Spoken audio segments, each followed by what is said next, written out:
नमस्कार बच्चों, बायोलॉजी की ऑनलाइन क्लास में आप सभी का स्वागत है।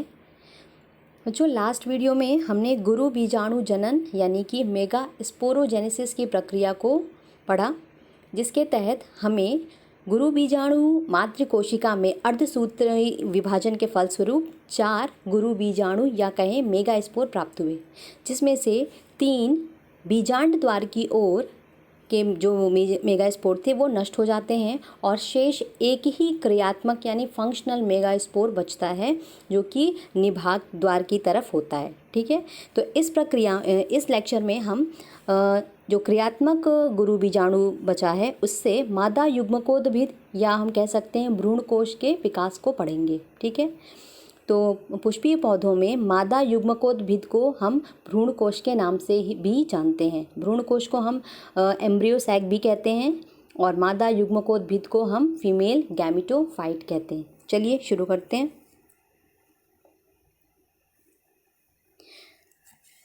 हम पढ़ रहे हैं भ्रूण कोश यानी एम्ब्रियो सैक या मादा युग्मकोद्भिद के विकास को। ठीक है, इसमें क्या होता है, सबसे पहले प्रक्रिया शुरू करते हैं तो क्रियाशील एक जो गुरु बीजाणु बचा था जिसे हम फंक्शनल मेगा स्पोर कह रहे हैं, वह कैसी रचना है, अगुणित है। क्यों? क्योंकि ये अर्धसूत्री विभाजन के फलस्वरूप बना है, इसीलिए अगुणित होगी। इसमें गुणसूत्रों की संख्या अब आधी हो गई।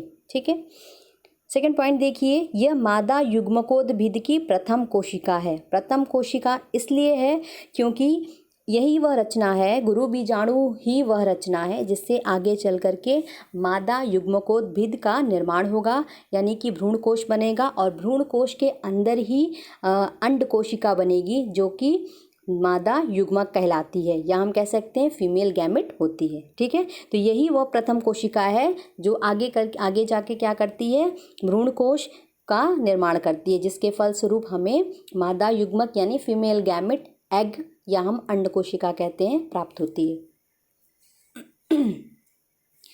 आगे देखते हैं, सबसे पहली प्रक्रिया में पहला पॉइंट क्या आता है, तो भ्रूण कोश का निर्माण यहाँ पर केवल एक ही बीजाणु से होता है। यहाँ पर सिर्फ एक ही गुरु बीजाणु शेष है। कुछ पौधों में आपको लास्ट लेक्चर में बताया था कि चारों के चारों गुरु बीजाणु भी सक्रिय रह सकते हैं, क्रियाशील हो सकते हैं, उनसे भी भ्रूण कोश का निर्माण होता है। तो यहाँ पर सामान्य स्थिति क्या होती है कि ज़्यादातर पौधों में केवल एक ही गुरु बीजाणु शेष रहता है, यानी क्रियाशील रहता है, और वही आगे चल करके भ्रूण कोश को बनाता है। ठीक है, तो ऐसा भ्रूण कोश जो केवल एक ही गुरु बीजाणु से बनता है, इस प्रकार के भ्रूण कोश को हम एक बीजाणुक या मोनोस्पोरिक प्रकार का भ्रूण कोश कहते हैं। आपकी बात समझ में आ गई होगी। यानी कि जब भ्रूण कोश का विकास केवल एक ही गुरु बीजाणु से होगा तो ऐसा भ्रूण कोश एक बीजाणुक या मोनोस्पोरिक टाइप का कहलाएगा। ठीक है, आगे पिछली प्रोसेस में जो चीज़ें हुई थी उसी की समरी है यहाँ पे। यानी ये आपको मिली थी मेगा स्पोर मदर सेल यानी कि गुरु बीजाणु मातृ कोशिका।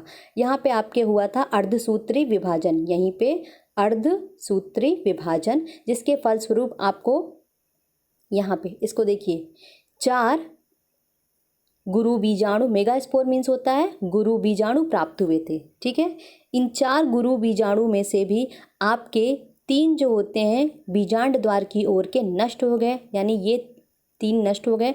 सिर्फ एक ही क्रियात्मक यानी फंक्शनल मेगा स्पोर या कहें गुरु बीजाणु शेष रहता है, ये हमें प्राप्त हुआ। ठीक है, अब हम प्रक्रिया यहाँ से शुरू करेंगे, ये एक क्रियात्मक गुरु बीजाणु से या मेगा स्पोर से। ठीक है, तो सबसे पहले क्रियाशील गुरु बीजाणु आकार में वृद्धि करता है, साइज में बढ़ता है, क्योंकि ये प्रोसेस कहाँ हो रही है, प्रक्रिया कहाँ हो रही है, बीजांडकाय के अंदर। बीजांडकाय जो संरचना है ये बीजांड के अंदर मिलती है। ठीक है, तो बीजांड क्योंकि ये 3 नष्ट हो चुके हैं तो इसका शेष स्थान जो होता है ये आपका क्रियाशील मेगा स्पोर जो है गुरु बीजाणु, ये इसका सारा स्थान जो है ये क्रियाशील बीजाणु ले लेता है। ठीक है, तो इस प्रकार ये अपने साइज में पहले बढ़ता है वृद्धि करके।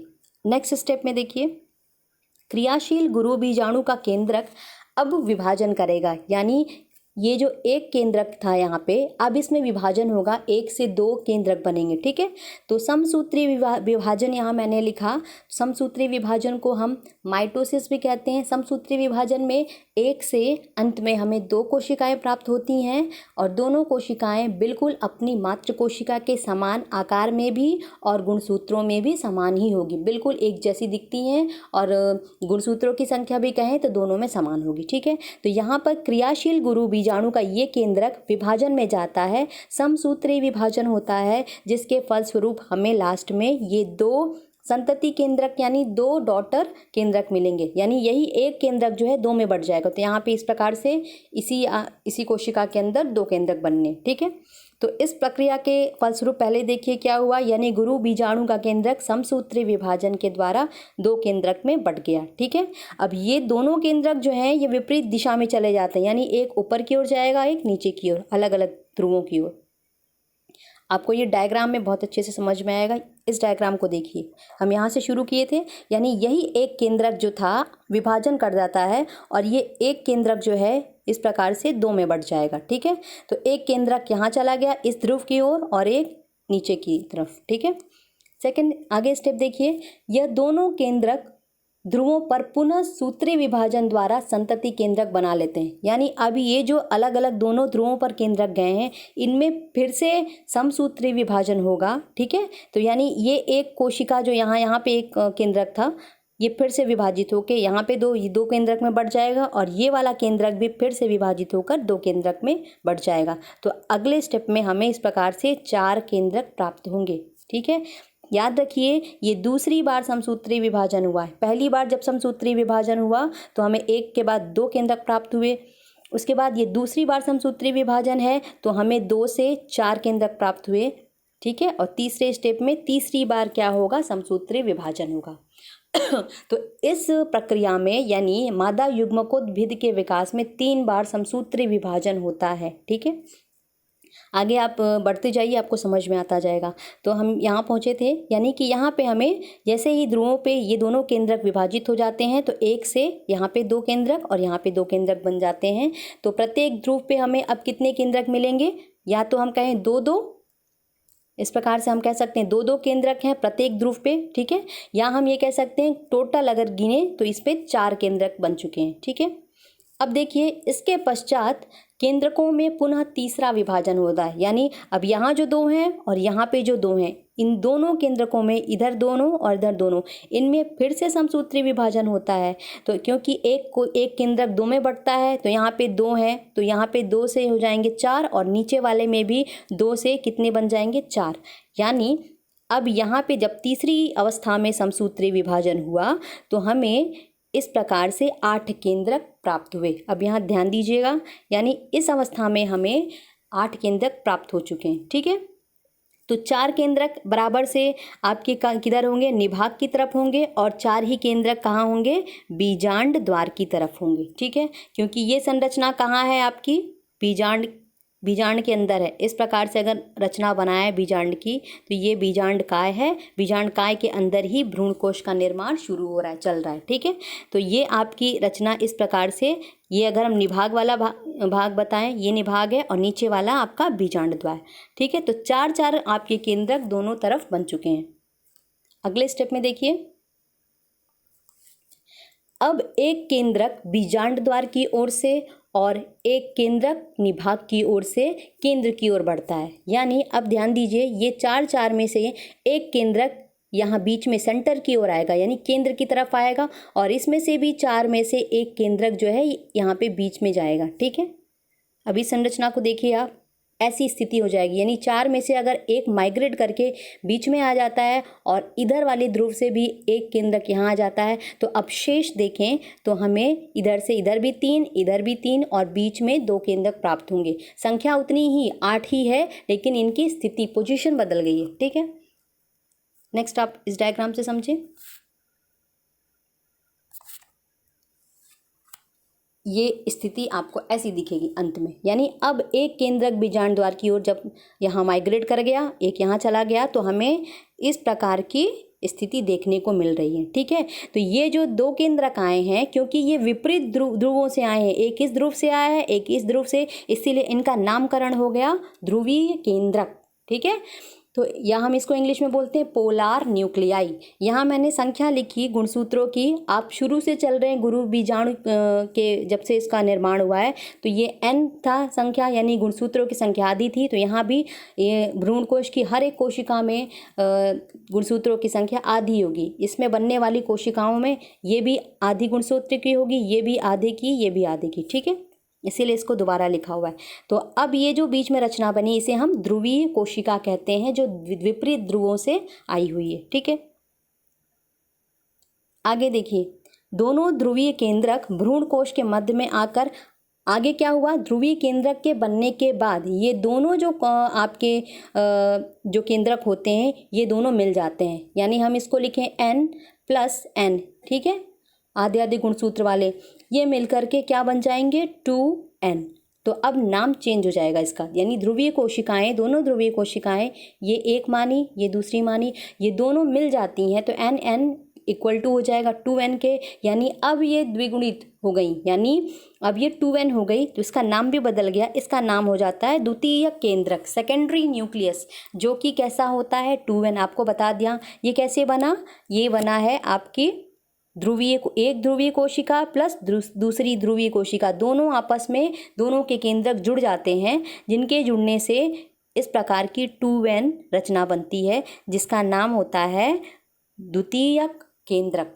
इसको अच्छे से समझे, क्योंकि निषेचन की क्रिया में यही रचनाएं, यही संरचनाएं दोबारा से आएंगी। ठीक है, तो द्वितीयक केंद्रक का निर्माण हो चुका है, जो कैसा हुआ, डिप्लॉयड, यानी 2n है। आगे देखिए, अब इसके बाद बीजांड द्वार की ओर के 3 केंद्रक के बीच भित्ति का निर्माण हो जाता है। ठीक है, आपको नीचे की ओर बताया था कि बीजांड द्वार की ओर 3 कोशिकाएं होती हैं, निभाग की ओर 3 कोशिकाएं होती हैं। नामकरण ऐसा हो जाएगा। तो ये जो नीचे 3 कोशिकाएं होती हैं, तो 2 कोशिका जो बीजांड द्वार की ओर होती है, उसे हम कहते हैं सहायक कोशिका, और बीच, इन्हीं दोनों के बीच में स्थित होती है अंड कोशिका। ये अंड कोशिका ही मादा युग्मक है। यानी पुष्पीय पौधों में पूछा जाए कि मादा युग्मक यानी फीमेल गैमेट का क्या नाम है, तो हम उसे एग सेल या अंड कोशिका के नाम से जानते हैं। ठीक है, तो यह किस में होती है, ये आपकी भ्रूण कोश के अंदर बनती है। अब ये 3 रचनाएं, यानी ये 2 सहायक कोशिका और एक आपकी अंड कोशिका, ध्यान दीजिए, ये सहायक 2 कोशिकाएं जो हैं और एक अंड कोशिका, इन तीनों रचनाओं को सम्मिलित रूप से हम कहते हैं अंड उपकरण। ठीक है, ये कब बनी, क्योंकि ये जो यहाँ पे 3 केंद्रक थे, इन सभी के चारों तरफ क्या होती है, कोशिका भित्ति बन जाती हैं, तो ये कोशिकाएं बन जाती हैं। तो ये अब हम इसे केंद्रक ना कह के अब हम कहेंगे सहायक कोशिकाएं। ठीक है, तो यहाँ पे बन गई 2 सहायक कोशिका और एक अंड कोशिका।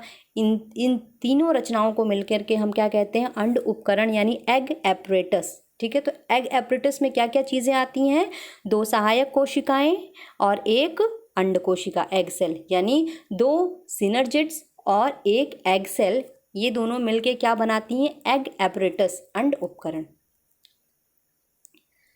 अब कार्य देख लीजिए कि ये 2 सहायक कोशिकाओं का क्या कार्य है। तो निषेचन के समय जब पराग नलिका एंटर करती है, जो कि सामान्यतः भ्रूण को जो बीजांड द्वार है वहाँ से एंटर करती है, तो भ्रूण कोश में जैसे ही निषेचन के समय पराग नलिका एंटर करेगी बीजांड द्वार की ओर से, तो ये जो सहायक कोशिकाएं होती हैं, ये इन्हें पथ प्रदर्शन करने का कार्य करती हैं, यानी रास्ता दिखाती हैं और निषेचन में आपकी मदद करेंगी। ठीक है,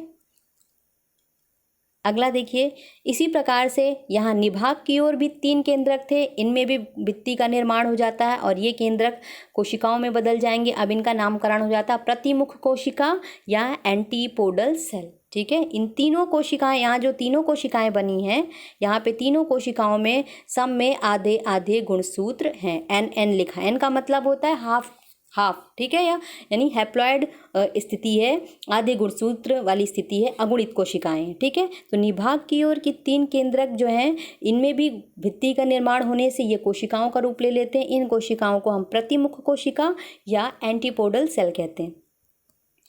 तो लास्ट में हमने देखा अब ये जो रचना बन गई है ये एक मैच्योर भ्रूण कोश की रचना थी, यानी हमने गुरु बीजाणु से शुरू किया और अंत में हमें इस प्रकार से रचना मिली, यानी मादा युग्मकोद्भिद या भ्रूण कोश एक परिपक्व बन चुका है।